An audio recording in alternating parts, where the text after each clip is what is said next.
أما بعد فأعوذ بالله من الشيطان الرجيم بسم الله الرحمن الرحيم قال تبارك وتعالى في القرآن المجيد والفرقان الحميد ولسوف يعطيك ربك فترضى صدق الله العظيم وصدق رسوله النبي الكريم وقال تبارك وتعالى في شأن حبيبه إن الله وملائكته يصلون على النبي يا أيها الذين آمنوا صلوا عليه وسلموا تسليما اللهم صل على سيدنا محمد وعلى آل سيدنا ومولانا محمد وآله وبارك وسلم. الحمدللہ ربیع الاول کا مبارک مہینہ ہمارے درمیان موجود ہے اور اللہ تبارک و تعالیٰ کی طرف سے بے شمار برکات اور رحمتوں کا تسلسل سے نزول ہو رہا ہے. جیسے مبارک موقع پر کسی ایسی محفل میں ہم سب کا شریک ہو جانا کہ جس میں نبی کریم صلی اللہ علیہ وسلم کی محبت میں اضافے کی کوشش پاکیزہ کی جا رہی ہو، بہت بڑی سعادت کی بات ہے. یہ مجھے بتایا جا رہا ہے کہ بھائی لیاقت صاحب نے اپنے والد حاجی دیوان علی صاحب کے ایصال ثواب کے لیے یہ محفل کا انعقاد کیا ہے اور یہ بہت بڑی ان کے لیے سعادت کی بات ہے کہ جب کوئی ایسے متبرک مقام پر پہنچے کہ جہاں اللہ تعالیٰ کے کسی پاکیزہ اور نیک بندے کا ذکر ہو رہا ہو، تو اسرار المرفوعہ میں ملا علی قاری صاحب رحمۃ اللہ علیہ نقل فرماتے ہیں کہ اس محفل پر اللہ تعالیٰ کی خاص رحمتوں کا نزول ہوتا ہے. سبحان اللہ. تو یہ ہو سکتا ہے کہ یہ محفل ہم سب کی اور ان کے والد محترم کی بخشش و نجات کا وسیلہ اور ذریعہ بن جائے. میں بہت مشکور ہوں حضرت صاحب کا اور مسجد کی انتظامیہ کا بھی کہ جنہوں نے اس اجتماع کے انعقاد میں تعاون کیا اور اس محفل کے انعقاد کو ممکن بنایا.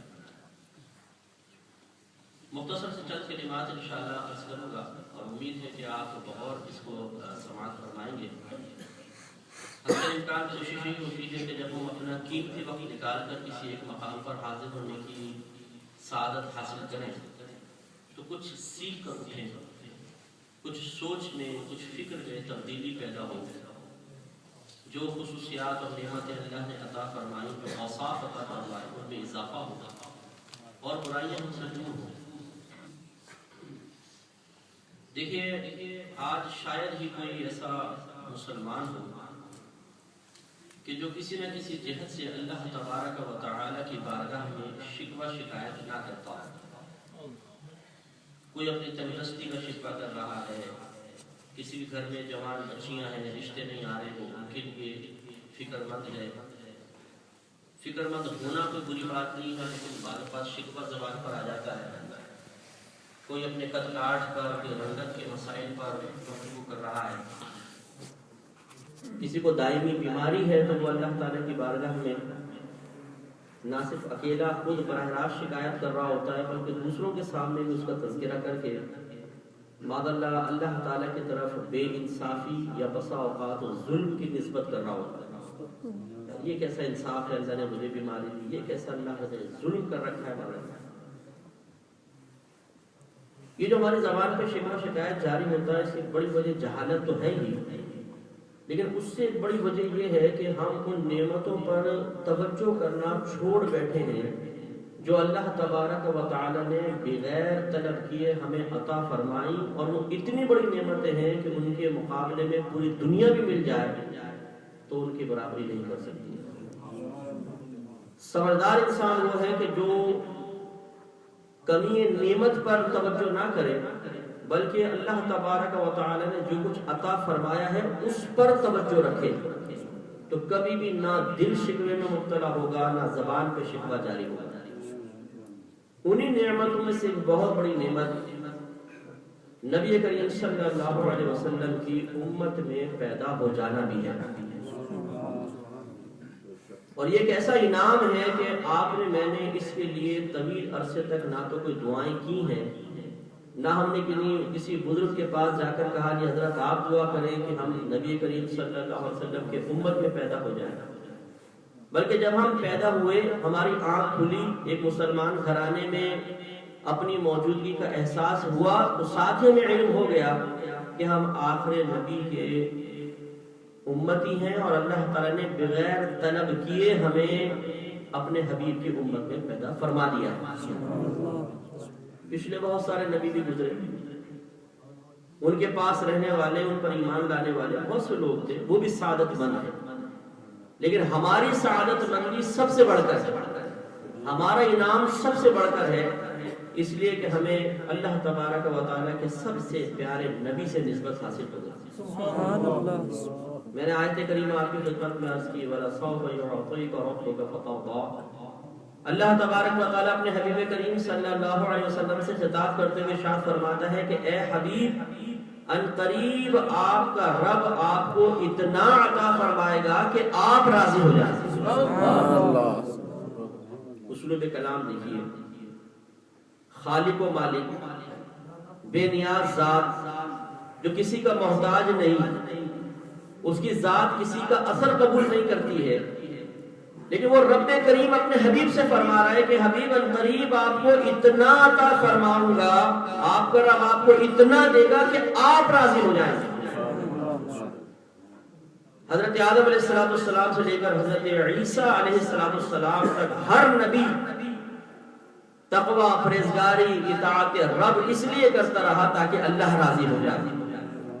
وہ یہ تمنا کرتے رہے، اللہ تعالیٰ تو ہم سے راضی ہو جا، تو ہم سے راضی ہو جا۔ ہر صحابی کی یہ تمنا، ہر ولی کی یہ تمنا، ہر مومن، ہر مومنہ کی یہ تمنا، اللہ ہم سے راضی ہو جائے۔ لیکن ہمارے سرکار کی شان دیکھیں کہ اللہ تعالیٰ جس کی رضا حاصل کرنے کے لیے ہر ایک سر پر سجود ہے، وہ اپنے حبیب سے فرما رہا ہے کہ قریب آپ کو اتنا عطا فرماؤں گا کہ آپ راضی ہو جائیں۔ تفسیر ابن عباس میں ہے کہ جب یہ آیت کریمہ نازل ہوئی تو نبی کریم صلی اللہ علیہ وسلم نے اللہ تعالیٰ کی بارگاہ میں عرض کی، یا رب کریم، اگر یہی بات ہے تو میں اس وقت تک راضی نہ ہوں گا جب تک میری پوری امت داخل جنت نہ ہو جائے۔ اب آپ نسبت کا فائدہ دیکھیں،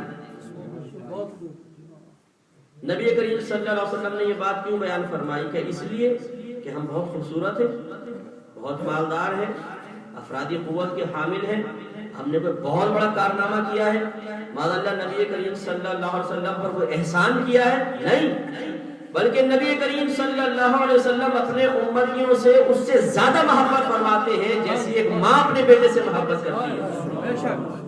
یہ کتنا بڑا اللہ کا انعام ہے کہ ایسے حبیب کی امت میں پیدا فرما دیا کہ وہ اللہ تبارک و تعالیٰ کی وعدے کے جواب میں اپنے ذاتی منافع طلب نہیں کر رہا، بلکہ اپنی رضا کا اظہار اس شکل میں کر رہا ہے کہ میری پوری امت داخل جنت ہو جائے۔ اب آپ ایک سوال کا جواب دیں، کیا اللہ تعالیٰ اپنے وعدے کا خلاف کرتا ہے؟ اور کیا نبی کریم صلی اللہ علیہ وسلم اپنی بات کو جھوٹا ثابت فرمائیں گے؟ نہیں، اللہ کا وعدہ ہے حبیب ان قریب آپ کو اتنا عطا فرماؤں گا کہ آپ راضی ہو جائیں گے۔ اس کا مطلب ہے اللہ تعالیٰ ضرور عطا فرمائے گا تاکہ سرکار راضی ہو جائیں۔ اور سرکار نے کیا عرض کی؟ اے اللہ میں اس وقت تک راضی نہ ہوں گا جب تک میری ساری امت داخل جنت نہ ہو جائے۔ اس کا مطلب ہے کہ اس آیت کریمہ میں اور اس کی تفسیر کے سلسلے میں بیان کردہ حدیث سے بات ثابت ہوئی کہ اللہ تبارک و تعالیٰ اپنے حبیب کو ضرور راضی کرے گا، اور سرکار اس وقت تک راضی نہ ہوں گے جب تک ہم جنت میں داخل نہ ہو جائیں۔ اس لیے معلوم ہوا کہ ہم انشاءاللہ ضرور جنت میں جائیں گے انشاءاللہ۔ اب دیکھیے ہم میں کتنے فاسق بھی ہیں، فاجر ہیں، شرابی ہیں، زانی ہیں، جواری بھی ہوں گے، بے نمازی، ماں باپ کے نافرمان، لیکن ہمارے نبی کریم صلی اللہ علیہ وسلم کی شفقت دیکھیے، محبت دیکھیے، پیار دیکھیے۔ آپ گناہ سے نفرت کرتے ہیں، گناہگار سے نہیں۔ گناہ سے نفرت ہے، گناہگار سے نہیں۔